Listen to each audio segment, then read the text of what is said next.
तो no leakage वाले में आ गया 3400, 4400, 800, राइट। तो 800 से जो क्वेश्चन अपने को दिख रहा है ज्यादा से ज्यादा इंपॉर्टेंट है, एक वो वाला आता है ना, कंसिडरेशन मेटेरियलिटी वाला, कि मेटेरियलिटी कंसिडर करते टाइम हम क्या देखते हैं, एक वो वाला हुआ है। इसके रिपोर्टिंग इम्प्लीकेशन देखना है, स्पेशली जहाँ पे हम इसको ईओएम और ओएम का हम रेफरेंस देते हैं, कि कहाँ पे हम ईओएम का देते हैं, कहाँ पे ओएम का देते हैं, मतलब रिस्ट्रिक्शन टू डिस्ट्रीब्यूशन और वो वाला में इस हमने स्पेशल वाला स्पेशल पर्पज है, that is a special purpose framework हुआ है, वो ईओएम में देते हैं, और रिस्ट्रिक्शन टू डिस्ट्रीब्यूशन ये हम ओएम में देते हैं। ये वाला चीज आप देख के चलना, ठीक है। अब 8010 में लास्ट टाइम आ चुका था, तो ये डिस्क्रिप्टिव के पॉइंट ऑफ व्यू से इतना इंपॉर्टेंट नहीं है, बट इसमें ना अपडेट एमसीक्यू के पॉइंट ऑफ व्यू से डेट याद करके चलना, कि इसका डेट कभी भी उसके पहले नहीं हो सकता है, एफएस के पहले, ठीक है। सॉरी मैं बहुत लेट आया हूँ, मैं तबियत I am not well, but मैं कर दिया था, तो मैं देखता हूँ कितना हो जाता है। फिर आते हैं 4400 पे। 4400 तो अग्रीड अपॉन प्रोसीजर, मतलब एज अ होल ये इंपॉर्टेंट है, स्पेशली जो इसमें इंपॉर्टेंट है इसकी ये रिपोर्टिंग वाली, कि हम उसमें फैक्चुअल फाइंडिंग की रिपोर्टिंग करते हैं, और आपकी बुक में वो क्वेश्चन भी है, लास्ट में ये लिखा है कि report on the factual finding. एक रिपोर्ट आता है, ये हम लास्ट बात कर चुके हैं पहले वीडियो में, तो आप एक बार रिपोर्टिंग ये देख के चलना, ठीक है।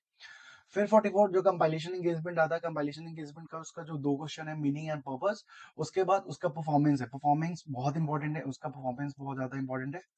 और फिर हम आते हैं उधर 4400 का डॉक्यूमेंटेशन। मैं अगेन से दिस कि इन्हीं तीनों में से जो मार्क कर रहे हैं, यहाँ से आपके 5 नंबर यहाँ से आ जाएंगे फॉर श्योर। फिर 3400 में आते हैं, 3400 में हम 3400 का बेसिक जो पीई के साथ पढ़ते हैं वो इंपॉर्टेंट है। फिर जो सबसे ज्यादा इंपॉर्टेंट है 3400 में, that is a precaution taken by the auditor, जो वो हम पढ़ते हैं ना, precaution, that is important matter to be consider. उसका फिर हम एनटीई डिटरमाइन करने के लिए अपनी देखते हैं कि do have a capacity to do this. फिर उसका एंगेजमेंट, और फिर मेरा आ गया ये वाला कंपाइलेशन ऑफ द पीएफआई, ये इधर से हो गया। अच्छा, 3402 बहुत ज्यादा इंपॉर्टेंट है, प्लीज आप उसका एज अ होल पूरा करके चलना, उसमें कोई मतलब नहीं करना। 800, 3424 हो गया। एसक्यूसी में दैट इज सबसे ज्यादा जो अपने को इंपॉर्टेंट दिख रहा है, दैट इज इंट्रिकेटेड वाला, एक ये वाला हुआ।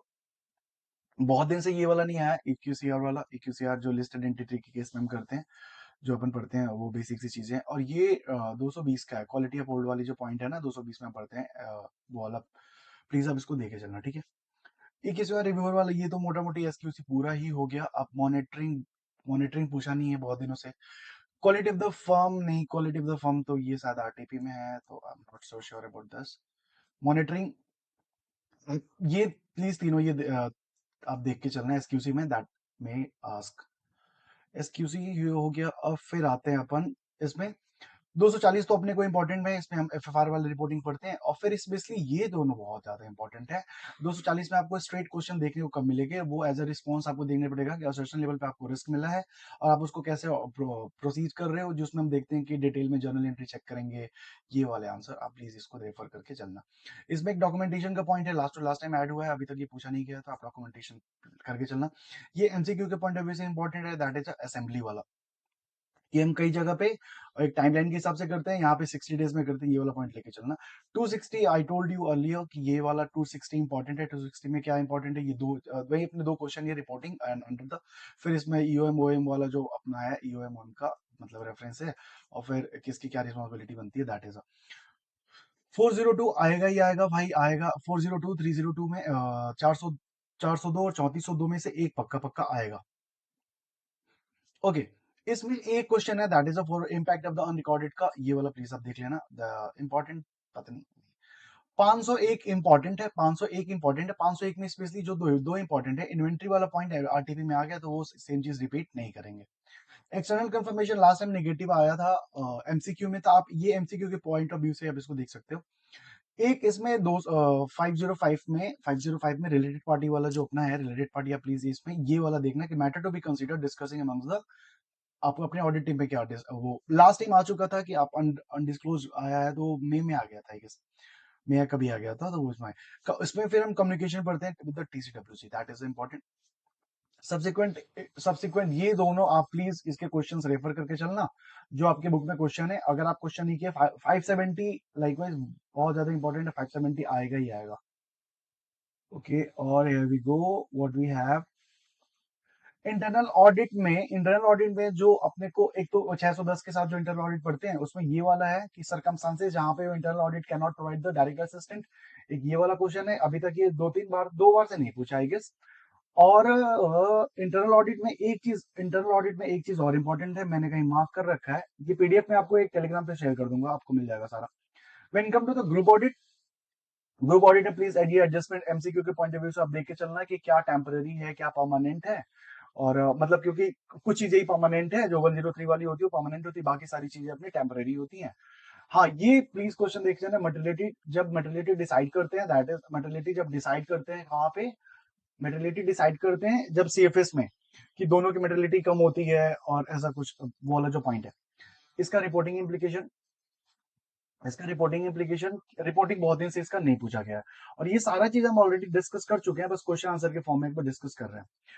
When come to the NBFC में अपना प्रूडेंस नॉर्म हो गया, उसमें अमेंडमेंट भी है, वो मैक्रो लोन वाला एक कोई अमेंडमेंट आया है, वो 40% 50% वाला, वो आप इसको देख के चलना। प्रोविजनिंग एमसीक्यू या न्यूमेरिकल इससे provision last to last time आया था, बट इसकी रिपोर्टिंग बहुत इंपॉर्टेंट है, स्पेशली जो वो वाली reporting accepting deposit and non accepting deposit जो हम रिपोर्टिंग करते हैं, और या फिर वो वाला कि आपको एक सर्टेन लेवल तक मेंटेन करना है, उससे कोई फॉलो अप आपको 45 डेज में रिपोर्ट करना पड़ेगा, ये वाला। सॉरी फॉर नॉइज, अभी मेरी तबीयत भी ठीक नहीं है, और अब जो हो रहा है वो हो रहा है, सो सॉरी फॉर दिस। हाँ, टाइप ऑफ कमेटी आपको ये एमसीक्यू में पूछा जाएगा पक्का पक्का, कि एक आपको type of the committee pack, जो हम पैक पढ़ते हैं ना, पैक और वो वाली चीजें पढ़ते हैं, आप ऑलरेडी सब कुछ कर चुके हो, जस्ट आप एक बार इसको चेक, मतलब just you can refer is a checklist कि हाँ ये सारी चीजें टिक है कि नहीं है। कॉम्प्रिहेंसिव ऑडिट अभी लास्ट टाइम तो वो परफॉर्मेंस ऑफ प्रोप्राइटी आ चुका है, तो अभी कॉम्प्रिहेंसिव इंपॉर्टेंट है, कॉम्प्रिहेंसिव ज्यादा इंपॉर्टेंट है। क्योंकि वो कैग वाली जो वो वाला जो है ना, कैग में, कि कैग जो रिपोर्टिंग करता है वो हो चुका है, तो वो अभी आरटीपी में आ चुका है, तो वो उधर से। हाँ, व्हेन कम टू द ये वाला दो चीज इंटरनल ऑडिट से, अगर इंटरनल ऑडिट से कुछ मतलब बेसिक चीजें आएंगी, और इंटरनल ऑडिट थोड़ा सा बहुत टेक्निकल है, मैं तो नहीं करता था, बस ये दो चीजें करके जाता था, जब आया तब हो गया। एक्शन टेकन रिपोर्ट जो 2 स्टेज में प्लानिंग करते हैं, और उसका फॉलोअप एक्शन, और फॉलोअप, वही दो चीजें।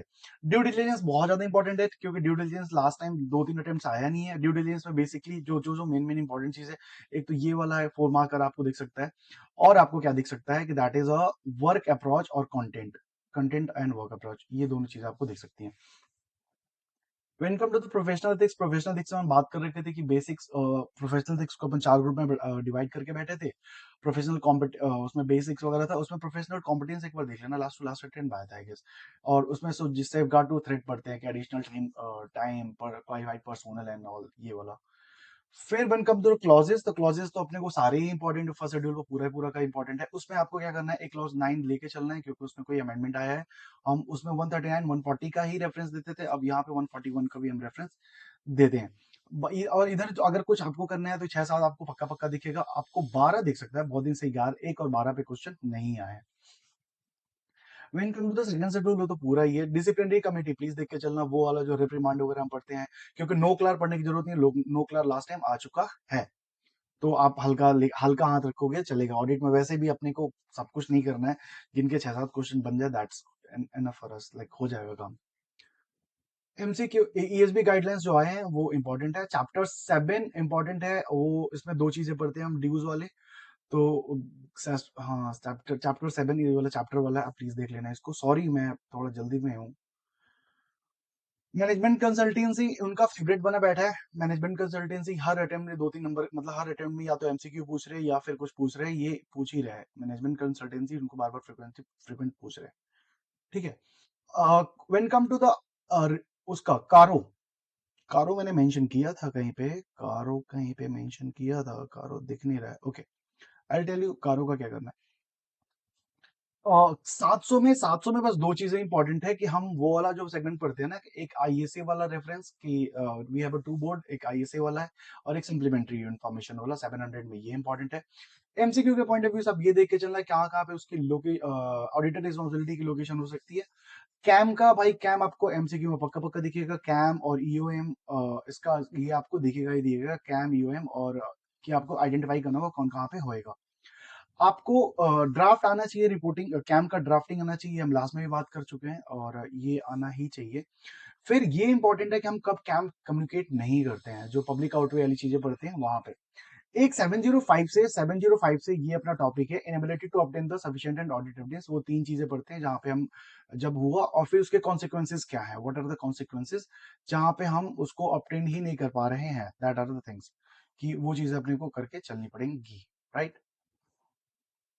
और I will not take more time, please 710 आएगा ही आएगा। 710 को आप 510 के साथ पढ़ना प्लीज, अगर नहीं पढ़े तो फिर दिक्कत हो जाएगी दोनों ये। और इसका ऑब्जेक्टिव प्लीज याद करके चलना।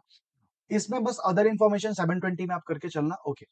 अब अपना बच रहा है कारो। कारो में जो इंपॉर्टेंट क्लॉज है, जो बहुत दिन से टेस्ट नहीं हुआ है, एक में 2024 में जो टेस्ट हुआ था, दैट इज एक 8 वाला, फिर नॉन कैश ट्रांजेक्शन वाला, नॉन कैश ट्रांजेक्शन एक दो इतना इंपॉर्टेंट नहीं है क्योंकि वो 2-3 बार लगातार पूछा जा चुका है। नॉन कैश ट्रांजेक्शन ये वाला और रिलेटेड पार्टी वाला है ना, रिलेटेड पार्टी लास्ट टाइम वो पूछा जा चुका है, सीएफएस वाला 21, तो उसका ज्यादा इंपॉर्टेंट नहीं है। ये तीन है, 8 मेरे को लग रहा है, 8 और ये non cash transaction related party आप प्लीज देख के चलना, मेरे को इसका क्लॉज अभी नहीं याद आ रहा है। और ठीक है, मैं इसको इमीडिएटली ये वाले पीडीएफ को अभी से शेयर कर देता हूँ, ठीक है। हाँ, एक चीज जस्ट प्लीज आप एक चीज ध्यान करके चलना, देखो टू ये दो 2400 जो है वो इंपॉर्टेंट तो नहीं है, 2400 इंपॉर्टेंट तो इतना नहीं है, बट उसमें अपने को दो चीजें देखनी है। एक तो उसका डिस्क्रिप्शन, जो हम रिपोर्टिंग में देखते हैं ना कि description of the review financial, जिसमें हम लिखते हैं कि ये as per the S R E हो रहा है, लिमिटेड है, इसमें अश्योरेंस नहीं दे रहे, एक वो वाला पॉइंट, क्योंकि इनका भरोसा नहीं, कभी क्या कुछ भी रिपीट कर दें, वहां से ये चीजें अभी तक नहीं पूछी गई हैं, तो पूछ सकते हैं।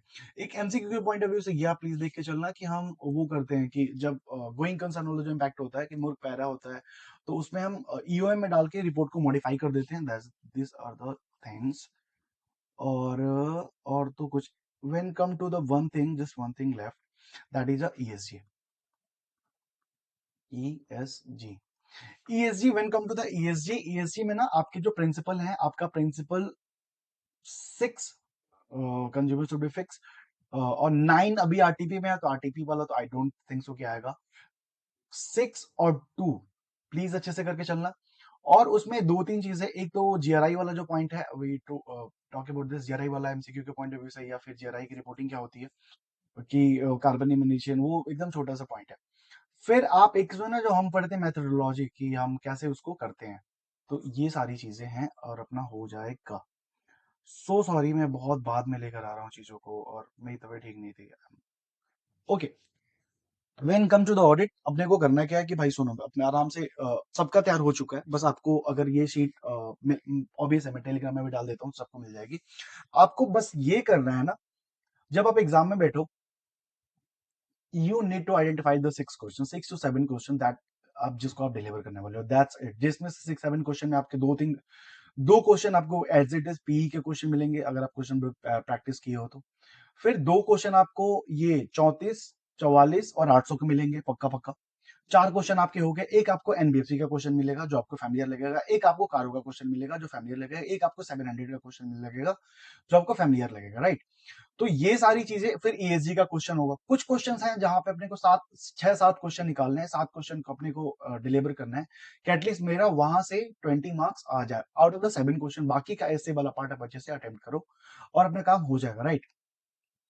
और डोंट बी पैनिक, ऑब्वियस है ऑडिट ऐसा सब्जेक्ट है, डराता है, बट अगर हम डर गए तो फिर हो गया, like it is not the subject जहां पे हम डरे।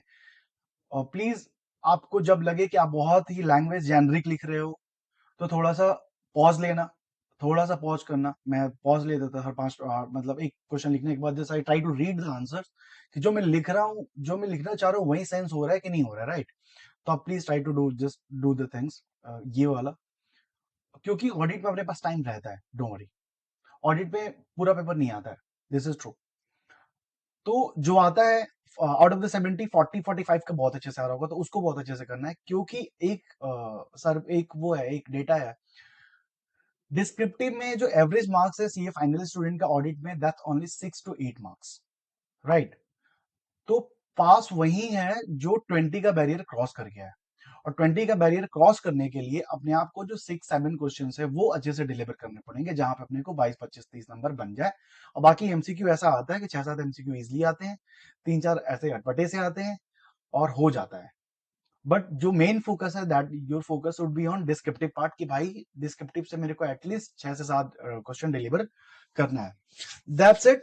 Thank you for your time और I am so sorry for being too much late. मैं अभी इसको इसका डिस्क्रिप्शन में टेलीग्राम वाला चैनल डाल देता हूँ, क्योंकि व्हाट्सएप चैनल जो बनाया हूँ पता नहीं वहां पे क्या डेटा शेयर नहीं हो रहा है. I am not too much technically equipped that much कि मैं चीजें फिक्स कर लेता हूँ. और सो सॉरी आपको डिले करने के लिए. Thank you for your time. Her her Mahadev.